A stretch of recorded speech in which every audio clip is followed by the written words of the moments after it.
After weeks of negotiations between the governor and legislative leaders, the final fiscal year 25 state budget has officially been passed. The budget agreement comes 3 weeks after the original April 1st deadline, and the sticking points of negotiations this year were largely centered around housing, education, healthcare, and crime. The total budget came in at $237 billion. Let's go through some of the big highlights. Leaders came together on a housing proposal that focused on building affordable housing in New York City and included a scaled-down version of the good cause eviction legislation. On education, the Rockefeller Institute of Government and the State Education Department will examine the foundation aid formula and provide recommendations. There were also investments made to maternal and mental health initiatives, as well as savings for Medicaid. And on crime, the budget tackled retail theft and enforcement on illegal cannabis shops. To help unpack the final state budget and the overall budget process, we're joined in studio by Zach Williams of Bloomberg Law, Vaughn Golden of the New York Post, and Alex Gault of the Watertown Daily Times and Northern New York newspapers. So naturally, I wanted to start on housing. I think it's fair to say this year, the governor and legislative leaders knew they had to do something on housing coming out of last year. The governor made it clear that she wanted to focus on supply, while legislative leaders said, there would be absolutely no housing deal without tenant protection. So as a result, in the final budget, they put together a housing proposal that really focused on affordable housing in New York City, but also included a scaled back version of good cause eviction. So how did we get to this point? I think there was a lot of back and forth within the negotiations there. Early on, the governor put forward her version of good cause, which, as you mentioned, was I guess we can call a little bit of a watered-down version of Senator Salazar's bill, right. Which was kind of the hallmark model for good cause. And from there, you also had, as far as a 421A, the tax incentive to build affordable units, the renewal of that program, or extension of that program, and the new iteration of that was combined with a wage deal with the building trades. So that eventually fell into place after some back and forth. There was some widely publicized disagreement within the building trades in their negotiations with the Real Estate Board of New York. But given a few weeks after the deadline, things started to fall into place. There was certainly a lot of fury from all of the different sides sure. chiming in on that. But I think as Zach and a number of other folks opined, the amount of unhappiness that people were expressing was almost a sign that things were coming together. And ultimately, by the end, they were able to settle on something. You really can't discount the intersection of political incentives here. Governor Kathy Hochul had what you might call a series of political disasters in 2023, which included pushing a housing proposal that, while praised perhaps as a good policy idea, just was not politically realistic. But flash forward to this year, she still wants a political victory on housing to turn things around. But we also have legislators running for re-election. And you see a lot of moderate Democrats who aren't necessarily the most tenant-friendly historically, all of a sudden getting behind this idea of increasing tenant protections just as these left-wing primary challenges are looming. And I think that had a lot to do with getting both sides to the table this time. So would you all categorize this as an overall win for Democrats heading into election season? I mean, they knew they had to do something, right? So they did. Is it an overall win? Politically, it's always good to get something done, because then you can talk about it. Yeah. Now, whether this is good policy, it's going to take months, if not, a year or two to really figure out, and the jury is really out on that. But the fact that it wasn't a repeat of 2023 when nothing got done at all. Yeah. I mean, people need housing, especially in New York City and even upstate. There's a real shortage of units. Prices are going up. And, the fact that they can say they did something about that really gives them something to talk about, not only in their primaries, but in the general election when the Republicans are going to come forward with their own messaging. And I think it's keen to point out that they have something to talk about, but the actual economic forces of building more units, incentivizing more units, those units are not going to come online under the new 421A, 45X, Affordable Neighborhoods New York program, I think we're calling it.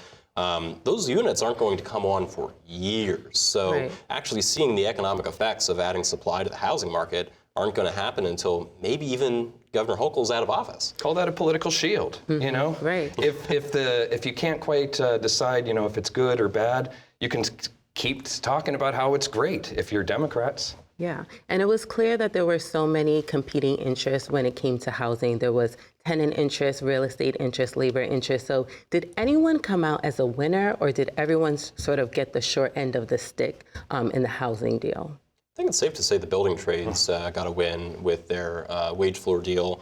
It's a very complicated wage deal, geographically speaking, and it's progressive sliding scale over the years. But I think they secured a win, and although the folks in Housing Justice for All and the tenant protections are definitely not framing this as a win, the fact that they got as sizable of a portion of this in their that was part of the final plan is probably pretty significant, considering how many votes they actually had in the legislature. You look at the numbers they were putting out; they were pretty much putting out their whip count on Twitter as the negotiations were ongoing, and they didn't have the votes to hold up a package over this. Right. So the fact that they brokered something out of this deal is probably a win for them, even if they're not saying it. And when we look at this year compared to last year, I know last year, right, bail reform took up a lot of the conversation. But when we look at the way that Democrats were looking at crime this year, they didn't really seem to focus on bail reform. They were more so talking about retail theft and cracking down on illegal cannabis shops. So why do you think bail reform wasn't so much a part of the conversation this year? I think people are a little tired of the bail reform conversation. It's been around for a number of years at this point, and there hasn't been much change. You know, it's been incremental if there's been any discussion at all. I think Democrats this year really wanted to attack something specific to crime that was visible. And you know, the latest SCRI poll, Siena College poll, says that even though a majority of New Yorkers don't necessarily think that the illegal marijuana shops are a huge problem, a vast majority do want to see some action on it. So I think that's, you know, them responding to voter sentiment at that point. And right-wing media, of course, isn't focusing on bail reform so much this year. You know, last year, just time and time and time again, you know, whether it's the newspapers, the cable news, so much talk about, you know, an out-of-control New York City. You had Lee Zeldin had just run in the gubernatorial race in 2022. This time around, we're hearing a lot more talk about migrants is kind of the drum that they're beating, retail theft, which is an issue they did deal with in the budget. So, you know, Democrats have been very reactive on criminal justice, addressing criticisms of criminal justice reforms. And I think the fact that the conservative side of things have laid off it a little bit in favor of migrants, retail theft, and other issues also had a lot to do with bail reform just not being discussed so much this time around. I think really the power of maybe not one or the other, but specifically illicit cannabis shops and the retail theft issue, those are issues that people are calling their local legislators about, that are people in district offices are getting calls about, and that lawmakers substantively have an opportunity to do something on and then go and hit the campaign trail on it now and in the weeks to come. So I think those were really some of the motivating factors in those pieces of the budget. And I wanted to get into healthcare. So as we know, Medicaid is a huge portion of the budget. And Governor Hochul made it clear at the top of the year that she wanted to really find ways to save. So in the final enacted budget, they were able to find ways to save. One of them included cuts to the CDPAP program, which we know there were a lot of advocates who came out in opposition to that plan in the final days of the budget negotiations. One thing that I thought was interesting on the floor, Senate Health Committee Chair Gustavo Rivera, I cannot count the amount of times he said, you know, I wouldn't have put forth this plan. It isn't my favorite plan. So, you know, why did it appear that the senators' hands were sort of tied when it came to this compromise? I think the CDPAP debate was kind of laying latent in the budget. The governor rolled out some suggested changes in her 30-day amendments, not necessarily in her initial proposal, outside of cutting a wage parity boost. This is really dense policy-wise. Yeah. But she had been advocating for changes to the CDPAP program. What was unexpected is the last-minute change that became part of negotiations, I believe, a week or two before, or a few days before the governor came out and announced her, I'll just call it a handshake. Yeah.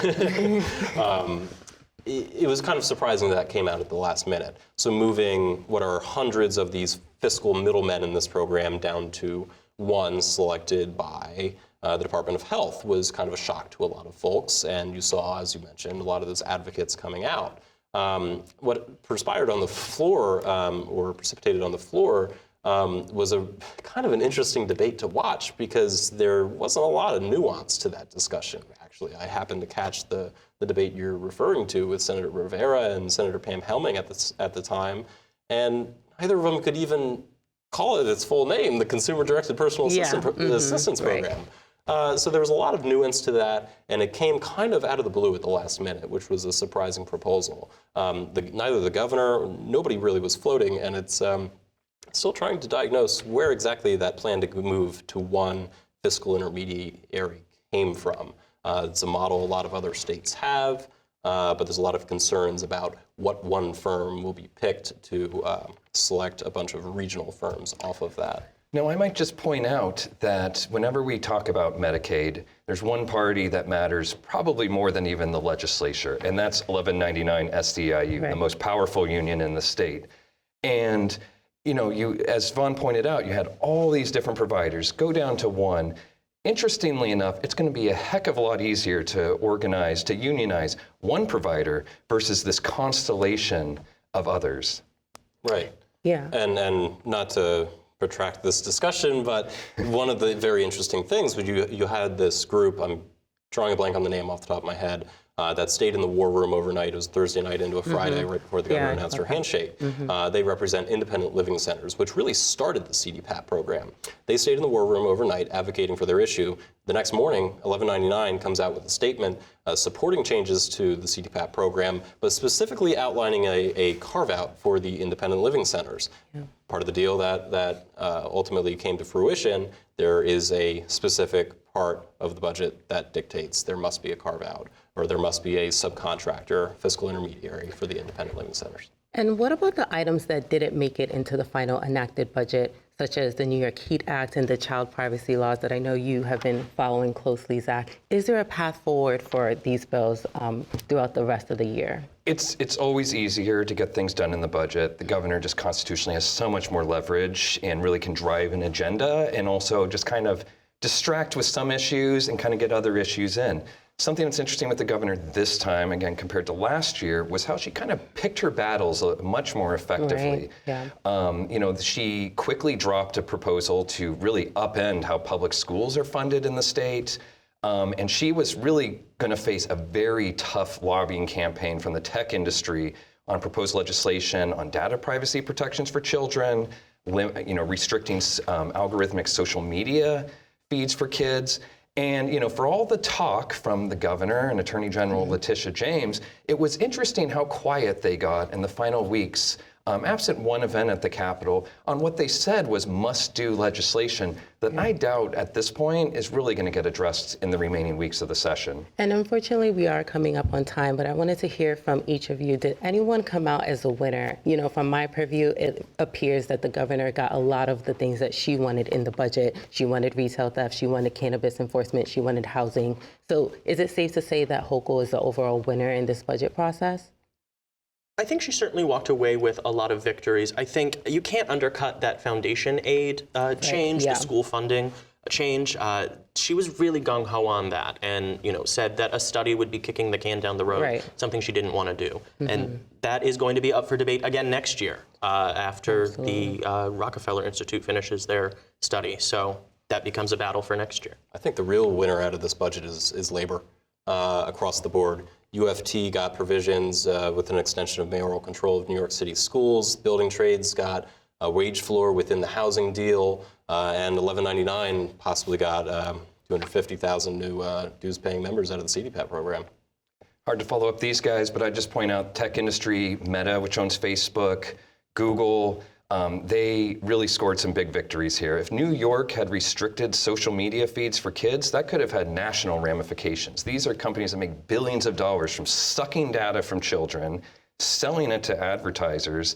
And while there was a lot of talk from Democrats about doing something about it, they didn't do anything. And by the way, the tech industry also got about nearly $300 million thrown for an AI supercomputer in Buffalo that might help them develop some talent for employment later on. Absolutely. Well, thank you all for joining us today. Unfortunately, that's all the time we have. And we were speaking with Zach Williams of Bloomberg Law, Vaughn Golden of the New York Post, and Alex Gault of the Watertown Daily Times and Northern New York newspapers.